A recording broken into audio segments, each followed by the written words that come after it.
Buenos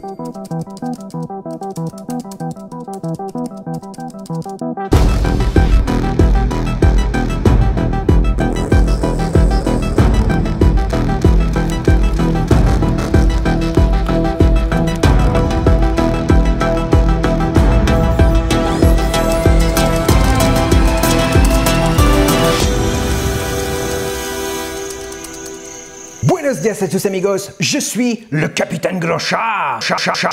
J'espère que vous portez bien et que vous êtes en sécurité. Comme je vous l'ai dit dans ma précédente vidéo, j'ai déménagé. Du coup, qui dit déménagement dit nouveau setup. Dedans, je vais vous présenter tout le matériel que j'ai pour créer mes vidéos, mes effets spéciaux, mais aussi mes tests high-tech. Du coup, ce sera clavier, souris, éclairage, appareil photo, ordinateur, etc., etc. Mais en plus de vous présenter mon setup, je vais vous présenter 2-3 petits tips histoire d'améliorer votre setup assez facilement. Comme vous avez pu le voir, j'ai essayé d'avoir un bon mix pour que mon setup fonctionne aussi bien de jour que de nuit. Du coup, de jour, on part sur un setup avec un fond en gris anthracite coupé avec du noir et blanc, un peu d'aluminium, etc. D'ailleurs, la plante verte mélangée avec de l'high-tech, je trouve que ça overbute. Et quand il s'agit de faire des games avec les muchachos, eh bien ça passe en mode RGB, histoire d'être dans un bon mood de gamer. Du coup, je vous avais dit que j'allais vous donner 2-3 tips pour améliorer votre setup. La première chose la plus importante, ce n'est pas d'acheter le dernier bureau à la mode ou d'acheter la dernière souris à la mode, voire la plus chère du marché. Non, non, non, non, non, non, non. Même si tu as un setup dont le design des périphériques est hyper classe, si tu as un gros tas de spaghetti bolognaise de câbles, tu as tout faux. Du coup, si demain tu veux clean proprement ton setup,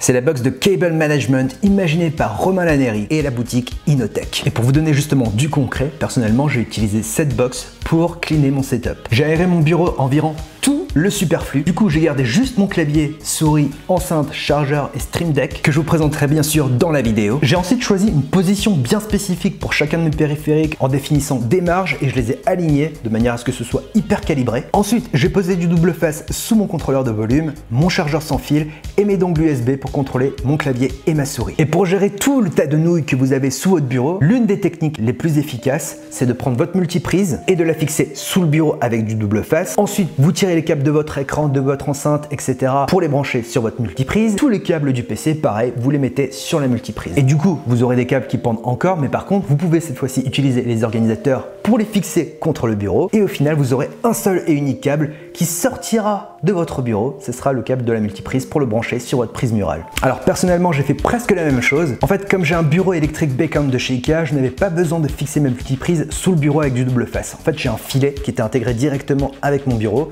Du coup, j'ai juste pris ma multiprise, je l'ai posée dedans et j'ai fait exactement ce que je vous ai dit. Sinon, dernière petite astuce, si vous voulez avoir un gain de place, posez votre hub USB, lecteur SD ou peu importe sous votre bureau avec du double face et vous verrez que vous aurez un accès rapide, propre et plutôt chic. Si vous souhaitez vous procurer le pack histoire de vous faire un bon cable management, je vous ai mis le lien dans la description. D'ailleurs, petite note, c'est disponible en noir ou en blanc. D'ailleurs, n'hésitez pas à m'envoyer sur Twitter ou sur Instagram votre setup du avant-après. Ça me ferait super plaisir de voir l'évolution de votre setup. Et si jamais vous souhaitez voir une vidéo sur ma chaîne de vos setups avec le cable management tout clean et tout beau, n'hésitez pas à me le faire savoir en commentaire. Est-ce que ça va? Parce qu'il y a encore plein de choses que je dois vous présenter dans cette vidéo. Si tout se passe bien de votre côté, n'hésitez pas à me noyer de commentaires avec le mot bonbon. Passons maintenant au PC. Si vous n'avez pas vu ma vidéo sur les marques qui m'ont offert cette machine de guerre, je vous invite vraiment à la voir. Il y a vraiment beaucoup d'amour dans cette vidéo. Je vous mets le lien juste en haut ou en fin de vidéo, à vous de choisir. C'est juste un régal. On part sur un boîtier de chez Cooler Master, c'est le SL600M, un boîtier en aluminium qui est sobre et chic, vraiment élégant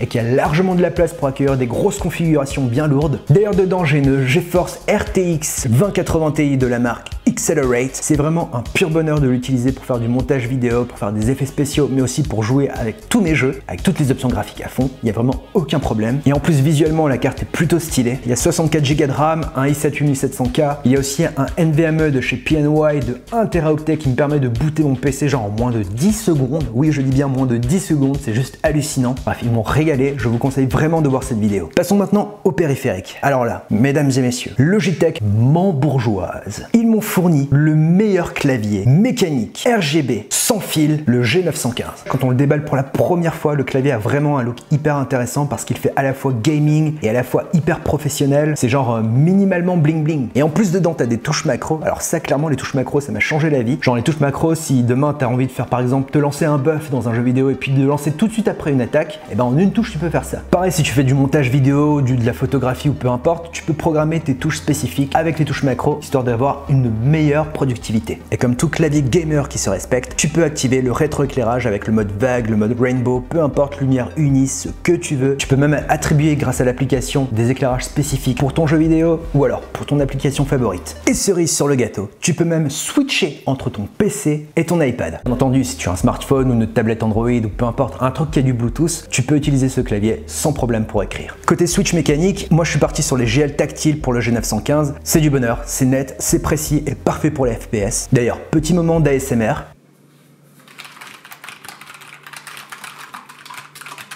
Au niveau de l'autonomie, c'est une grosse bête. Ça dure une semaine, je le recharge chaque mardi et j'ai le rétro-éclairage à fond. D'ailleurs, j'ai juste de tilter, mais en fait, ma souris aussi se recharge chaque mardi. D'ailleurs, en parlant de ma souris, c'est la G502. C'est un truc de ouf parce que non seulement elle est sans fil, mais il y a 11 touches. Clic gauche, clic droit, bouton molette et tout le reste, vous pouvez le programmer comme vous voulez pour votre application, pour votre jeu vidéo, peu importe. Si tu veux activer une touche spéciale pour le corps à corps, tu peux le faire. Si tu veux lancer des grenades avec une touche, tu peux le faire. Cette souris est vraiment hyper complète et en plus, visuellement, elle est plutôt plaisante. Et pour les pro gamers qui adorent doser leur souris avec des poids, sachez que Logitech propose également de mettre des petits poids à l'aide de petits disques métalliques pour alourdir votre souris. D'ailleurs, vu que ma souris et mon clavier sont sans fil, je peux me faire des petites parties sur ma télévision. Alors certes, c'est pas une télévision pour le gaming, mais je peux vous dire que faire du Doom Eternal sur une télé en grand écran, c'est quand même un gros kiff. Du coup, passons maintenant sur la partie un peu streaming. J'ai investi dans un beau bras avec un beau cache-câble, car comme vous le savez, les câbles, c'est caca. C'est le Compass de chez Blue. Je le trouve vraiment hyper chic, hyper pratique pour tenir mon micro. Au niveau du micro, c'est le Yeti, toujours de la marque Blue, que j'ai depuis maintenant 3 ans. Il fait un excellent boulot. Si vous voulez une valeur sûre au niveau des micros et accessoires, je vous conseille fortement la marque Blue. Au niveau du casque, j'ai conservé mon Arctis Pro Wireless de chez SteelSeries. Il fonctionne toujours aussi bien. Mes batteries sont toujours en forme. D'ailleurs, j'ai fait une vidéo par rapport à ce casque, je vous conseille de la regarder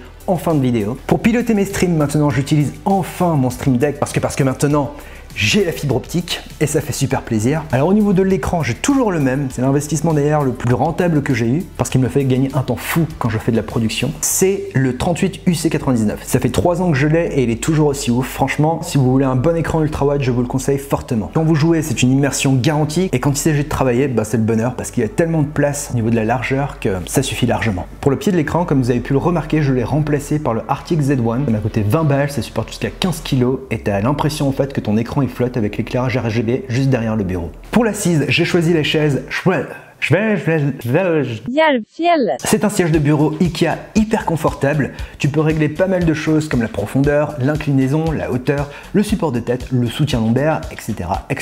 Pour filmer mes produits, j'ai conservé mes tréteaux, toujours mon Falcon Eye qui m'a été offert gracieusement par Shadow lors des Shadow Makers. D'ailleurs Shadow, si tu me vois, bisous à toi. Mon matériel pour filmer, c'est toujours le GH5S. Avec mes deux objectifs, à savoir le 42.5 1.2 et le 12.62.8. Concernant tout le matériel de sauvegarde, le rechargement de mes batteries, tous mes petits accessoires, maintenant ils sont tous rangés dans un meuble, parce qu'avant ce n'était pas le cas, maintenant là, tout est organisé comme il faut. Et que dire de plus? Eh bien on arrive à la fin de la vidéo. Du coup, si vous avez aimé cette vidéo, n'hésitez pas à me le faire savoir en commentaire ou à me laisser un petit like derrière. Si tu as regardé cette vidéo en entier, n'hésite pas à me le faire savoir avec le commentaire, ça sent bourgeoise, sous ma vidéo. Sinon prenez soin de vous, restez bien chez vous, c'était le Captain Gros Chat. Bisous!